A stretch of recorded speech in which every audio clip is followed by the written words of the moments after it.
आप सभी का स्वागत है इस वीडियो में। तो हम इस वीडियो में बात करेंगे सेकेंड ईयर, और ये जो पेपर रहेगा वो यहाँ पे हिंदी कंपलसरी का रहेगा और 2022 से लेकर 2025 तक का क्वेश्चन पेपर रहेगा। और इस वीडियो में जानेंगे किस तरह से क्वेश्चन पेपर यहाँ पे आता है, जो प्रश्न हो किस तरह से आता है।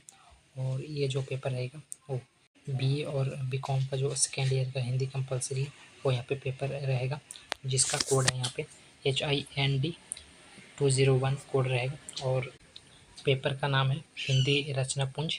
और ये जो क्वेश्चन पेपर रहेगा HPU और SPU मंडी से रिलेटेड यहाँ पे क्वेश्चन पेपर रहेगा। अब यहाँ पे SPU मंडी मैं क्यों बोल रहा हूँ, क्योंकि जो SPU मंडी में जो क्वेश्चन पूछे जाते हैं यहीं से आपको क्वेश्चन सेट किए जाएंगे और इसी में से आपको क्वेश्चन वहाँ पे फाइनल पेपर में पूछ लिया जाएगा। इसलिए मैंने SPU मंडी का यहाँ पे ऐड किया है। तो आप चाहे HPU के हैं चाहे आप SPU के हैं, पेपर यहीं से आएगा।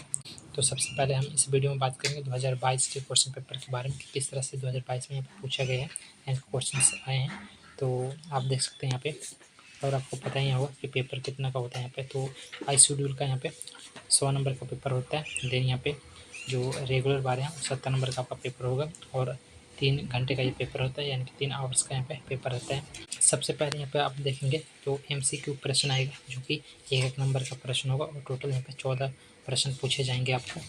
तो पहला प्रश्न है, आप देख सकते हैं यहाँ पे MCQ प्रश्न है।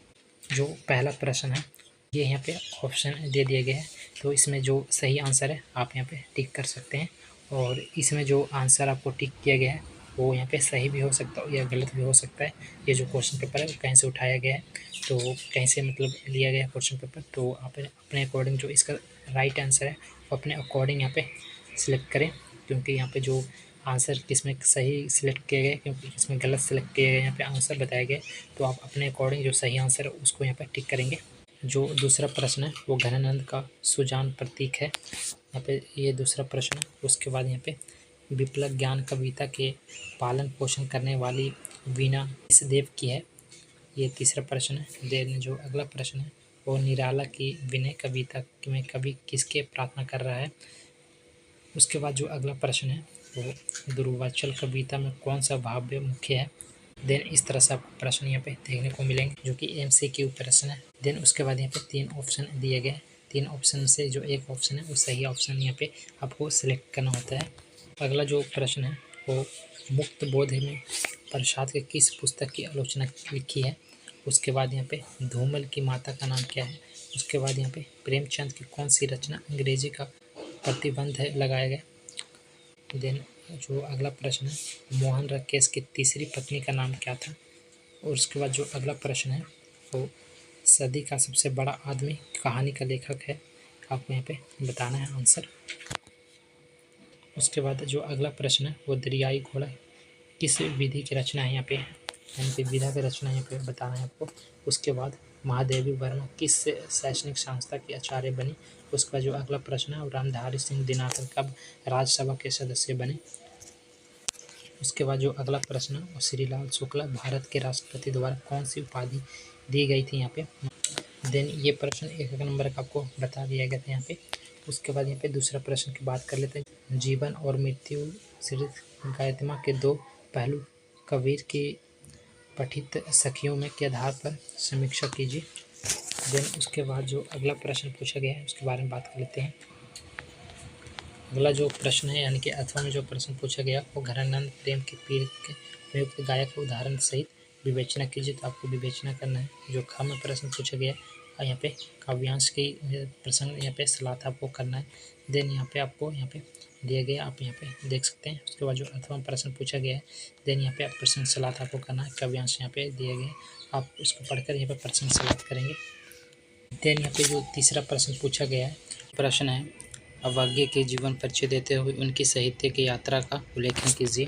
अर्थम जो प्रश्न पूछा गया है धूमल की रचनाओं का उल्लेखन करते हुए उनके काव्य की विशेषता लिखिए। और ख में प्रश्न है निम्नलिखित में से प्रसंग सलाह को व्याख्या करना है इसमें। तो ये विषय दिए गए हैं, इसका आपको प्रसंग और सलाह इसका लिखना है, यानी कि हिंदी अनुवाद आपको इसमें लिखना है। और उसके बाद यहाँ पे अर्थों में जो प्रश्न पूछा गया है आपको भी इसमें प्रसंग सलाह लिखना है और ये विषय आपको दिया गया है। उसके बाद जो प्रश्न नंबर 4 है प्रश्न है, मलबे का मालिक नामक कहानी में देश के विभाजन के बाद सांप्रदायिक ढंग से चित्रित किया है। तो ये यहाँ पे प्रश्न पूछा गया है, आपको यहाँ पे आंसर लिखना है इसका। और अर्थ में जो प्रश्न पूछा गया है उसके बारे में जान लेते हैं। तो अर्थ में जो प्रश्न है, अपना रास्ता लो बाबा, ये कहानी है और इसमें पारिवारिक विघटन की 30 सदी है और अपने तर्क को प्रस्तुत कीजिए। तो ये रास्ता लो बाबा कहानी में से प्रश्न पूछा गया है। देन आप देखेंगे इसके आपको प्रश्न उत्तर यहाँ पे लिखने हैं। उसके बाद यहाँ पे खा में ऑप्शन दिया गया है जो कि आपको यहाँ पे प्रशंसलार्थ इसके लिखने हैं। और अर्थों में जो प्रश्न पूछा गया है इसके भी आपको प्रशंसलार्थ ही लिखने हैं। तो आप देख सकते हैं ये आपको यहाँ पे विषय दिए गए हैं। तो आप यहाँ से मैच करके अपने जो किताब है उसमें आप टिक लगा सकते हैं कि कहाँ से प्रश्न पूछे गए हैं। उसके बाद हम प्रश्न नंबर 5 की बात कर लेते हैं। प्रश्न है, महादेवी वर्मा ने जेने के कला में जीवन के विकास के लिए कौन से प्रमुख सूत्र दिए हैं। तो यहाँ पे ये आपको प्रश्न दिया है। उसके बाद जो अर्थवम प्रश्न पूछा गया है, प्रश्न है, श्रीलाल शुक्ला के निबंध अंगद के पाँव का सार अपने शब्दों में लिखे। तो यहाँ पे ये निबंध दिया गया है जो कि अंगद का पाँव है और अपने शब्दों में यहाँ पे आपको एक सार लिखना है। उसके बाद यहाँ पे जो खमे प्रश्न पूछा गया उसके बारे में यहाँ पे डिस्कस कर लेते हैं। तो इसमें भी आपको प्रशंसलार्थ लिखना है। उसके बाद यहाँ पे आप देखेंगे ये टॉपिक आपको दे दिया गया है, यानी कि विषय दे दिए गए हैं। और उसके बाद जो अर्थवान प्रश्न पूछा गया है देन उसके बारे में जान लेते हैं। तो आपको यहाँ पे विषय दे दिए गए, इस विषय पर आपको यहाँ पे प्रशंसलार्थ आपको लिखना है। इस तरह का प्रश्न आया आपने देखा यहाँ पे। देन अब हम बात कर लेते हैं 2023 के क्वेश्चन पेपर के बारे में। तो ये प्रश्न आप देख सकते हैं इस तरह का आपको यहाँ पे ये विषय दिए गए हैं। तो ये आप अपने किताब में यहाँ पे मैच कर सकते हैं, टिक लगा सकते हैं। और शायद इसमें से जो अभी मैं प्रश्न बताने वाला हूँ इसी में से आपको प्रश्न यहाँ पे पूछ दिया जाएगा एनुअल पेपर में, तो आप टिक लगा लें। इसके बाद हम बात कर लेते हैं अब 2023 के क्वेश्चन पेपर के बारे में तो किस तरह का यहाँ पे प्रश्न आया है 2023 के क्वेश्चन पेपर में। देन पहला प्रश्न है निम्नलिखित में से यहाँ पे आपको मल्टी चॉइस प्रश्न दिया है, यानी कि MCQ प्रश्न दिया गया है। वीर का गुरु किसे माना जाता है, तो आपको यहाँ पे आंसर बताना है यहाँ पे। देन यहाँ पे जो टिक लगाया गया है, मैंने पहले बताया था कि इसमें से सही और गलत टिक लगाया होगा इसमें, तो आप यहाँ पे करेक्ट आंसर टिक लगाना। और दूसरा प्रश्न यहाँ पे पूछा गया है कि घनानंद किस जाति के थे। और उसके बाद यहाँ पे अगला प्रश्न है, निराला के किस छंद को लोकप्रिय बनाया। अगला प्रश्न है, बालकृष्ण शर्मा नवीन का जन्म कब हुआ। उसके बाद अगला प्रश्न है, अवज्ञ के तार सप्ताह का संप्रदान कब किया गया। और उसके बाद अगला प्रश्न है, विपत्र किस विधि की रचना है। और अगला जो प्रश्न पूछा गया है, धूमिल के पिता का क्या नाम था। और अगला जो प्रश्न पूछा गया है, प्रेमचंद का वास्तविक नाम क्या था। अगला जो प्रश्न पूछा गया है, प्रश्न है, अपाठ का एक दिन नाटक का लेखक है। और अगला जो प्रश्न पूछा गया है वो काशीनाथ सिंह का जन्म कब हुआ। उसके बाद अगला जो प्रश्न है, उदय प्रकाश का जन्म कहाँ हुआ। देन ये आप देख सकते हैं यहाँ पे इस तरह का प्रश्न आपको देखने को MCQ मिल जाएगा। और इसमें से आपको यहाँ पे प्रश्न एनुअल पेपर में देखने को मिल जाएगा। तो MCQ प्रश्न बचा रहा हूँ, तो आप इस MCQ प्रश्न को आप एक कॉपी में यहाँ पे नोट कर लें और इसका जो करेक्ट आंसर है आप यहाँ पे लिख लें इसके साथ ही, क्वेश्चन के साथ ही। देन अगला जो प्रश्न पूछा गया है यहाँ पे, महादेवी वर्मा का पद्म भूषण की उपाधि कब मिली। संस्कृत के 4 अध्याय पर दिनाकर को पुरस्कार मिला। देन अगला जो प्रश्न पूछा गया, वर्ष 2009 में श्रीलाल शुक्ला को किससे सम्मानित किया गया। तो यहाँ पे आंसर आपको दिया गया है। देन उसके बाद जो प्रश्न पूछा गया है यहाँ पे प्रश्न नंबर 2 के बारे में बात कर लेते हैं। तो इसमें कबीर का साहित्य परिचय दीजिए। तो जो प्रश्न नंबर 2 है यहाँ पर आपको परिचय लिखने को आएगा। तो अगला प्रश्न जो अर्थ में पूछा गया है कि नवीन के विप्लव ज्ञान कविता का यहाँ पे सार प्रस्तुत कीजिए। तो ये जो आपसे पूछा जा रहा है ये कविता की तरफ से यहाँ पे पूछा जा रहा है, जो आपको बुक में कविता दिया गया। देन यहाँ पे कबीर का पहले जीवन यहाँ पे पूछा गया, साहित्य पूछे जा सकता है आपसे। तो इस तरह का आपको प्रश्न देखने को मिल जाएगा पेपर में। देन अगला जो प्रश्न हम बात कर लेते हैं, यहाँ पे जो खा में पूछा गया है तो यहाँ पे आपको प्रशंसलार्थ लिखना है। तो देन यहाँ पे दिया गया है, आप देख सकते हैं। उसके बाद यहाँ पे अर्थों में जो प्रश्न पूछे गए यहाँ पे आप देख सकते हैं। ये आप अपनी किताब से यहाँ पे जो प्रश्न पूछा जा रहा है इसको आप टिक लगा सकते हैं, और इसका जो करेक्ट आंसर है, जो एक फॉर्मेट में आंसर लिखा जाता है प्रश्न सलाहत का, यहाँ पे हिंदी के अनुवाद किया जाता है, तो आप लिख सकते हैं। मुक्त बोध की काव्य ज्ञात विशेषता लिखिए। और अगला जो प्रश्न पूछा गया है वो सुदामा पांडे धूमल के व्यक्तित्व कृत्व पर प्रकाश डालिए। तो ये प्रश्न पूछे गए थे, और यहाँ पे जो ख में प्रश्न पूछा गया आपको यहाँ पे प्रसंग सलाहत करने इसके, तो ये जो आप देख सकते हैं यहाँ पे विषय दिए गए हैं, इसका आपको प्रसंग सलाहत करना है। और अर्थवा में जो प्रश्न दिए गए यहाँ पे आपको प्रसंग सलाहत करना है। और यहाँ पे प्रश्न नंबर आप 4 की बात कर लेते हैं। तो इसमें यहाँ पे ईदगाह कहानी का उद्देश्य को स्पष्ट कीजिए। और अर्थ में जो प्रश्न पूछा गया है प्रकाश की कहानी 56 तोले का कंधार का सार अपने शब्दों में लिखिए। तो आपने इसका कहानी पढ़ा होगा, देन यहाँ पे अपने शब्दों में अपने सार लिख सकते हैं। उसके बाद जो ख में प्रश्न पूछा गया है यहाँ पे वो प्रसंग सलाहत करने हैं इसके, और यहाँ पे विषय दिए गए हैं। देन उसके बाद जो अर्थों में प्रश्न पूछा गया है यहाँ पे आप देख सकते हैं, इसका भी आपको यहाँ पे प्रसंग सलाहत ही करना है। देन अब हम बात कर लेते हैं क्वेश्चन नंबर 5 के बारे में। देन जीने की कला निबंध का सार प्रस्तुत कीजिए। तो देन यहाँ पे आपको सार लिखना है इस पर, यानी कि एक निबंध का यहाँ पे सार आपको प्रस्तुत करना है। और अर्थों में पूछा गया नेता नहीं नागरिक चाहिए, निबंध में लेखक क्या कहना चाहता है। देन यहाँ पे आपको बताना है जो प्रश्न पूछा जा रहा है यहाँ पे उसी के अकॉर्डिंग आपको यहाँ पे आंसर लिखना है। और इस तरह का आपको क्वेश्चन देखने को मिल जाएगा। तो जो मैं प्रश्न बता रहा हूँ आपको यहाँ पे नोट कर सकते हैं यहाँ पे, और इसी में से आपको यहाँ पे प्रश्न एनुअल पेपर में देखने को मिल जाएगा। देन ख में जो प्रश्न पूछा गया यहाँ पे प्रसंग सलाहत से पूछा गया है, तो आप यहाँ पे विषय देख सकते हैं। उसके बाद जो अर्थवा में जो प्रश्न पूछा गया है आप यहाँ पे देख सकते हैं। तो टोटल यहाँ पे 5 प्रश्न पूछे जाते हैं, और यहाँ पे देखेंगे प्रश्न क्रम कम है, बट यहाँ पे जो विषय दिए गए हैं यानी कि टॉपिक दिए गए ज़्यादा है। तो इस तरह का आपको प्रश्न देखने को मिलेगा एनुअल पेपर में। तो यहीं से आपको प्रश्न डायरेक्ट उठा पूछ लिया जाएगा, तो आप यहाँ पे अच्छे से लिखें इसको। देन ये था 2023 का क्वेश्चन पेपर, तो इस तरह का यहाँ पे प्रश्न आया था इसमें। देन अब हम बात कर लेते हैं 2024 का क्वेश्चन पेपर किस तरह का यहाँ पे प्रश्न पूछे गए हैं। तो सबसे पहले हम बात कर लेते हैं MCQ प्रश्न के बारे में। तो आप देखेंगे पहला प्रश्न है कबीर किस काव्य धारा के कवि हैं। तो यहाँ पे आपको आंसर दे दिए गए हैं, इसमें आपको एक आंसर यहाँ पे चुनना है। देन ये जो प्रश्न है आपको फर्स्ट प्रश्न ही कबीर से पूछा जाएगा MCQ में। और उसके बाद जो अगला प्रश्न है यहाँ धनानंद किस शासक के कहाँ मीर मुंशी थे। और उसके बाद जो अर्थवन प्रश्न, देन अगला जो प्रश्न पूछा गया सूर्यकांत त्रिपाठी निराला का जन्म कब हुआ। उसके बाद अगला जो प्रश्न पूछा गया है वो विप्लव ज्ञान कविता के रचयिता का नाम बताइए। उसके बाद जो अगला प्रश्न पूछा गया है अवज्ञ जी को उनके किस काव्य संग्रह के लिए भारतीय ज्ञानपीठ पुरस्कार मिला। तो इस तरह का आपको MCQ प्रश्न पूछा जाएगा। देन यहाँ पे ओम मेघ कविता का रचयिता यहाँ पे बताना है आपको, यहाँ पे आंसर दे दिया गया है, यानी कि MCQ प्रश्न आपको दिया गया है, इसमें एक करेक्ट आंसर है तो आपको यहाँ पे लिखना है। तो इस तरह का आपको प्रश्न यहाँ पे देखने को मिल जाएगा। उसके बाद अगला जो प्रश्न है वो धूमल की मृत्यु किस रोग से हुई है। और अगला जो प्रश्न पूछा गया प्रेमचंद की कहानी मानसरोवर के किस भागों में संकलित है। और उसके बाद अगला जो प्रश्न है मलबे का मालिक का कहानी किस त्रिसदी का वर्णन है। और अगला जो प्रश्न पूछा गया है यहाँ पे काशी सिंह किस प्रसिद्ध आलोचक के छोटे भाई हैं। तो आपको यहाँ पे बताना है। उसके बाद यहाँ पे उदय प्रकाश का कहानी संग्रह नहीं है, इसमें से आपको बताना है आंसर।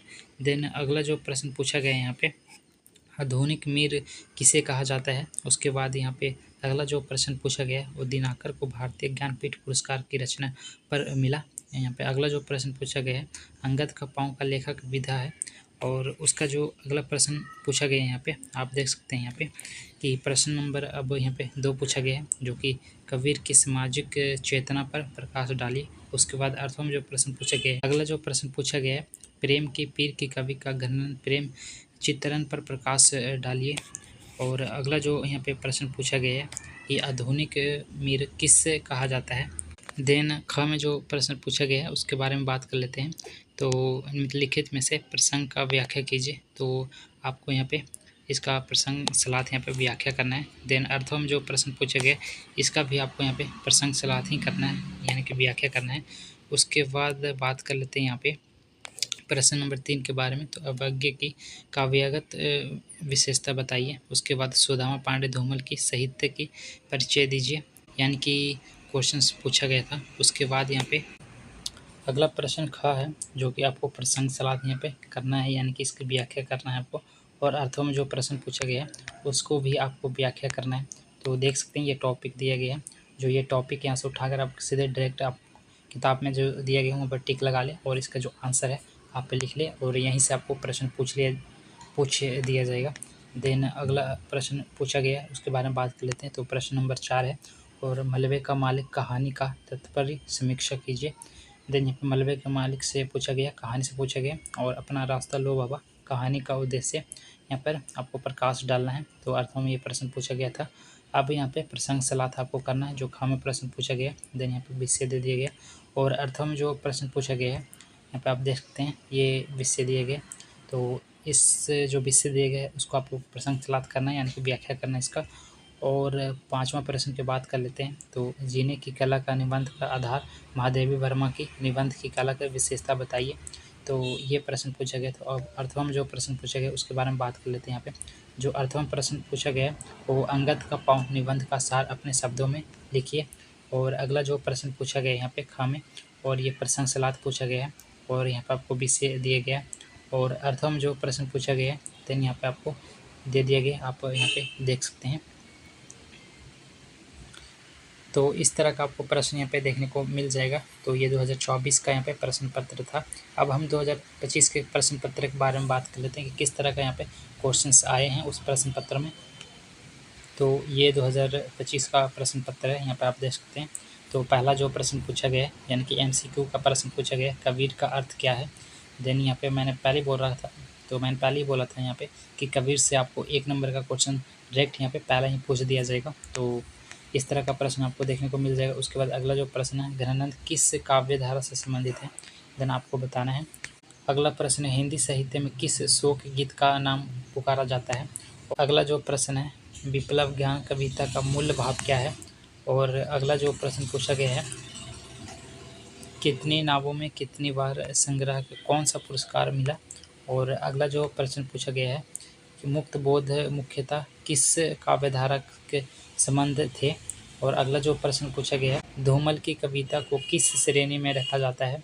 और अगला जो प्रश्न पूछा गया यहाँ पे, प्रेमचंद का सबसे प्रसिद्ध उपन्यास कौन सा है। और अगला जो प्रश्न पूछा गया यहाँ पे, आधे अधूरे नाटक का लेखक कौन है। तो ये जो प्रश्न आपको बता रहा हूँ इसको आप ज़रूर नोट कर लें। तो ये बहुत इंपॉर्टेंट क्वेश्चन है, तो आप ज़रूर इसको नोट कर लें और एक कॉपी में यहाँ पे लिख लें। उसके बाद अगला प्रश्न है, आप यहाँ पे देखेंगे कि काशीनाथ को कौन सा पुरस्कार मिला। रात में हारमोनियम किसने लिखा। और अगला जो प्रश्न पूछा गया है, महादेवी वर्मा कौन सा सम्मान मिला, यानी कि महादेवी वर्मा को कौन सा सम्मान यहाँ पे दिया गया है। उसके बाद अगला प्रश्न है, श्रीलाल शुक्ला का व्यवसाय क्या था। तो इस तरह का आपको MCQ प्रश्न में पूछ दिया जाएगा। तो आपको यहाँ पे जो आप किताब पढ़ते हैं उसमें अच्छे से पढ़ें, क्योंकि MCQ प्रश्न वहीं से आपको पूछ लिया जाता है। और अब यहाँ पे प्रश्न नंबर 2 के बारे में बात कर लेते हैं, जो कि भाग बा है। और कबीर का साहित्य परिचय यहाँ पे लिखना है आपको। और अगला जो प्रश्न पूछा गया है यानी कि अर्थवम प्रश्न पूछा गया है, वो विप्लव ज्ञान में लिखे तात्पर्य क्या है, क्या कहना चाहता है मतलब यहाँ पे। तो ये प्रश्न पूछा गया है। उसके बाद अगला जो प्रश्न है वो खा में प्रश्न पूछा गया है, यानी कि आपको प्रश्न सलाह यहाँ पे व्याख्या करना है, और ये आपको यहाँ पे विषय दिए गए हैं। और अर्थवा में जो प्रश्न पूछा गया है यहाँ पे देखेंगे ये विषय आपको दिया गया है, इस विषय पर आपको प्रश्न सलाह यहाँ पे व्याख्या करना है। और प्रश्न नंबर अब 3 है, उसके बारे में यहाँ पे बात कर लेते हैं। तो प्रश्न है जो कि काव्य में पूछा गया है, अवज्ञ की काव्यगत विशेषता बताइए। और अर्थवा में जो प्रश्न पूछा गया है, धूमल की काव्य की विशेषता यहाँ पे लिखिए। धूमल की काव्य की विशेषता लिखिए। देन ख में जो पूछा गया है आपको प्रश्न सलाह की यहाँ पे व्याख्या करना है, यानी कि ये आपको विषय दे दिए गए यहाँ पे आप देखेंगे। तो ये जो विषय दिए गए हैं आप यहाँ पे बार बार बोल रहा हूँ कि आप यहाँ पे किताब में टिक लगा लें। और उसके बाद यहाँ पे जो मैं यहाँ पे बता रहा हूँ ये सारे इंपॉर्टेंट क्वेश्चन हैं, क्योंकि यहाँ से प्रश्न आपको देखने को मिल जाएगा। तो इसका जो आंसर है वो अपने कॉपी में लिख लेंगे। और अगला जो प्रश्न पूछा गया अर्थों में यहाँ पे आप देख सकते हैं ये दिया गया विषय। देन प्रश्न नंबर 4 है, ईदगाह कहानी का उद्देश्य स्पष्ट कीजिए। और अर्थों में जो प्रश्न पूछा गया है, अपना रास्ता लो बाबा का मूल मंतव्य क्या है। और यहाँ पे ख में जो प्रश्न पूछा गया है, आपको यहाँ पे प्रसंग सलाद की व्याख्या करना है और ये विषय दिया गया है, आप यहाँ पे देख लें। और अर्थों में जो प्रश्न पूछा गया है यहाँ पे आप देख सकते हैं। और 5वां जो प्रश्न पूछा गया है, नेता नहीं नागरिक चाहिए, निबंध का लेखक क्या कहना चाहता है। और अथवा में जो प्रश्न पूछा गया है, अंगद का पाँव द्वारा व्यक्त व्यज्ञ का विवेचना कीजिए। तो ये थे आपके प्रश्न यहाँ पे। और अर्थों में जो प्रश्न पूछा गया यानी कि ख में प्रश्न पूछा गया यहाँ पे आप देख सकते हैं, यहाँ पे दिए गए विषय। और अर्थों में जो प्रश्न पूछे गए यहाँ पे आप देख सकते हैं। तो ये प्रश्न आपको दे दिया गया है। तो ये प्रश्न 2025 का प्रश्न पत्र था। तो यहाँ पे 2022 से लेकर 2025 तक का जितना मैंने क्वेश्चन पेपर बताया है, तो इसका PDF टेलीग्राम ग्रुप में मिल जाएगा, वहाँ पर आप देख लें और वहाँ से डाउनलोड कर लें PDF को। और PDF डाउनलोड करने के बाद आप किताब में टिक लगा सकते हैं और उसके बाद एक कॉपी में आप नोट बना कर यहाँ पे इसके जो आंसर जितना मैंने बताया उसका आंसर लिख लें और डायरेक्ट यहाँ से आपको क्वेश्चन देखने को मिलेगा एनुअल पेपर में। और आप चाहते हैं कि अच्छे से तैयारी करना, अच्छे नंबर लाना चाहते हैं, तो मेरे चैनल पर ऑलरेडी मैंने इसका सिलेबस और डिस्कस किया है और वहाँ पे क्वेश्चंस भी मैंने बताया है, इंपॉर्टेंट क्वेश्चन बताया है, तो उसको आप कवर कर लेते हैं। तो मैं यहाँ पे 100% लिख कर देता हूँ। आपको यहाँ पे नंबर इसमें आपको यहाँ पे 70 से 80 नंबर आपको इस पेपर में आप ले सकते हैं, आराम से ले सकते हैं। और जो पढ़ने में अच्छे बच्चे हैं वो यहाँ पे 90 तक अपना नंबर इसमें ले सकते हैं। यानी कि आपको 2022 से लेकर 25 तक का क्वेश्चन पेपर भी देखना है। और जो मैंने यहाँ पे ऑलरेडी यहाँ अपलोड कर लिया वीडियो, इसमें इंपॉर्टेंट क्वेश्चन बताया गया, उसको मैंने सिलेबस बताया गया है, उसको आप देख लेते हैं तो आपको अच्छे खासे यहाँ पे आपके नंबर आ जाएंगे। तो आप यहाँ पे देख लें दोनों को और मेरे चैनल पर आपको मिल जाएगा, आप प्लेलिस्ट में जाकर देखेंगे वहाँ पे। तो यहाँ पे सेकेंड ईयर का दिया गया है जो कि रचना पुंज का वहाँ पे जो सिलेबस है वो बताया गया है और इम्पोर्टेंट क्वेश्चन भी बताया गया है, तो उसको आप कवर कर सकते हैं। और जो टेलीग्राम ग्रुप में हमारे साथ जुड़ सकते हैं, वहाँ पर आपको अपडेट देखने को मिलेगा। तो आई होप ये वीडियो आपके लिए अच्छा रहा होगा। तो चैनल को जरूर सब्सक्राइब करके रखें क्योंकि इसी तरह का आपको वीडियो इस चैनल पर देखने को मिलेगा। और वीडियो अच्छा लगा तो लाइक ज़रूर कर दें, एक लाइक ज़रूर करें। और मिलते हैं नेक्स्ट वीडियो में।